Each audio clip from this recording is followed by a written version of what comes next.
Hello everyone, welcome to SimulatorTV, the show about simulation and dude in their pajamas. Today, I'm your host, Pierre Lalancette, and today we're going to be talking about PID and the feedback loop. It's by no means a tutorial about this, it's just some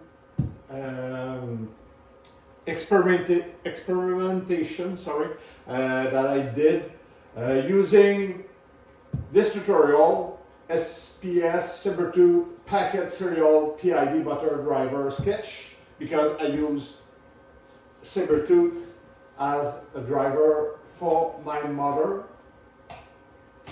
and my actuator is fully plugged now, which is really nice. So this is the tutorial I use by Mr. Blazing H, and everything you need to know how to plug Sabertooth with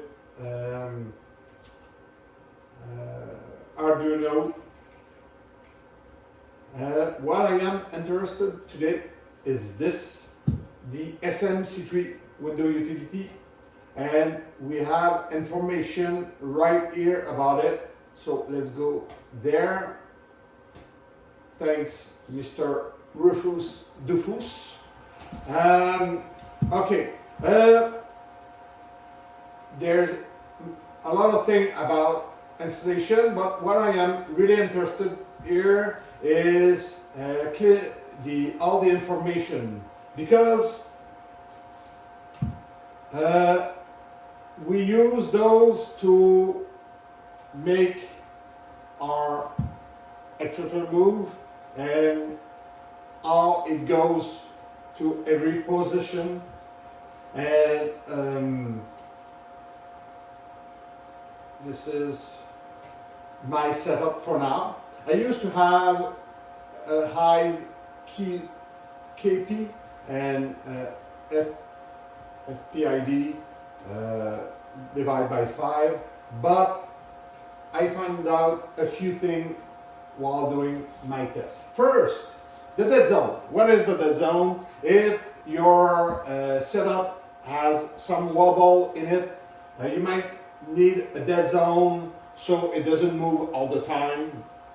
But it says here that if you need a dead zone more than one, you should check your potentiometer setup.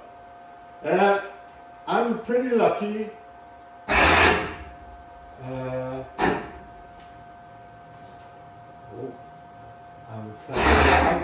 I can go really far, and I'm not close that much to the limit switch. So I can put my clip input and my max limit really low. And what it does, the clip input is the orange line, which will clip the value so it doesn't go further. But through inertia, the actuator might go further, and is going to use the power reverse to try to put it back to where it needs to be. If it crosses the red line, which is the maximum limit, it will stop the motor, and here your motor will say off. Right now, it's on. That's good for that. Power, I'm at maximum level right now, which is 255. Same thing for the reverse, 255.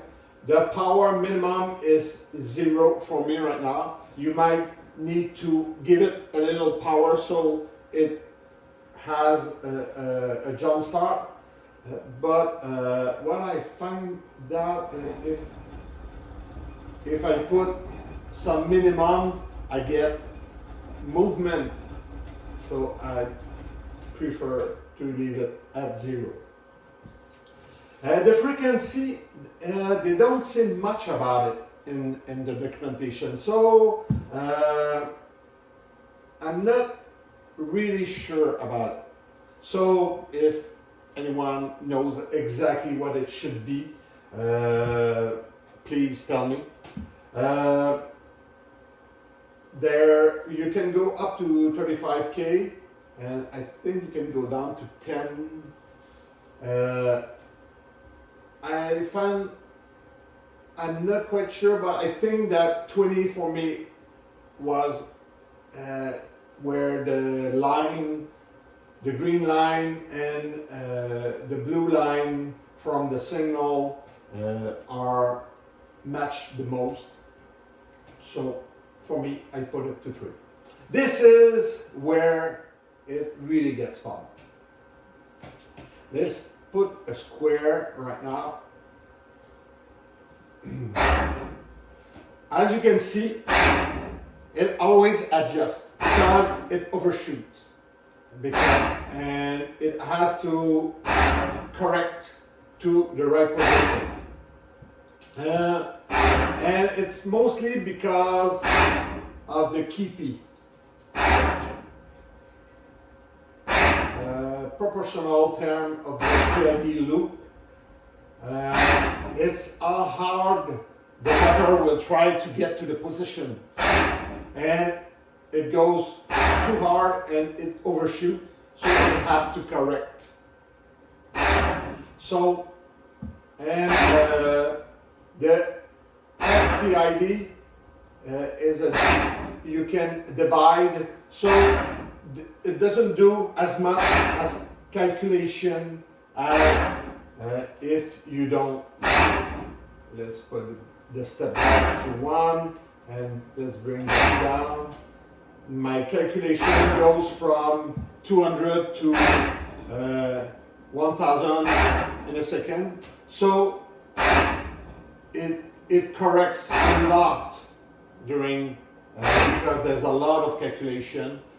So to smooth it out, you can put the FIP higher. So now, if we don't want to overshoot, the easy way is to get our step really high and lower our keepy to 100, which is great. It slows down before reaching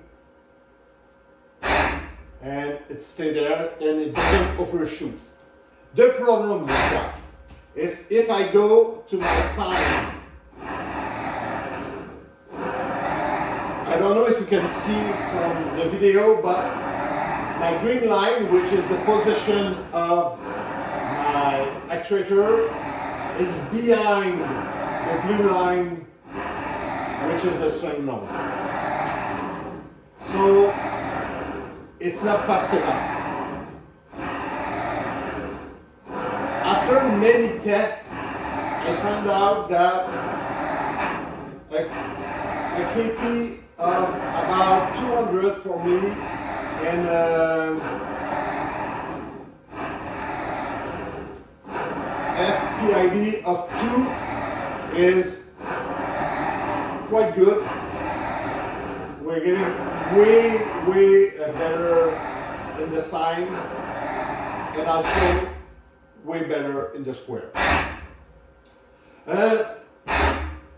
KI, PD, KS. Let me check again. KI, the integral term.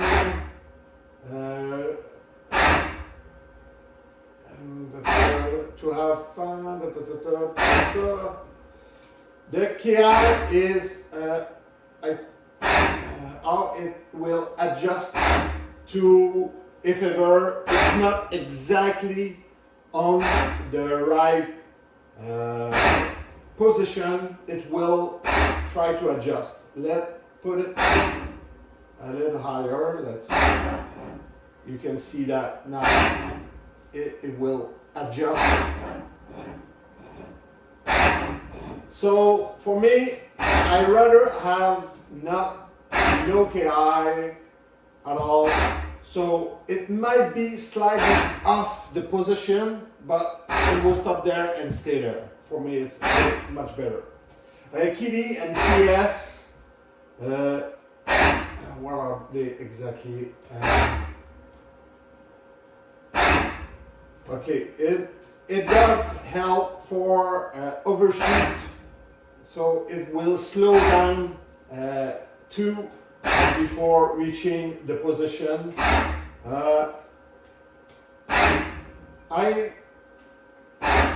I could put a few of those, so it might adjust a little bit to get to the right position, and the key is to lower the number of calculations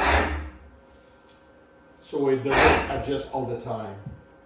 And one thing I like to do to show the key adjustment is if you go really high, you can see that it tries all the time to adjust. For me, I rather be at 0. Key D and key S, I'm not 100% sure where I'm going to put them. And you have to remember too that right now I have no load whatsoever on my actuator, so it might react a bit different when it gets load on it. So I hope you will find this useful, and thanks to be there. Bye.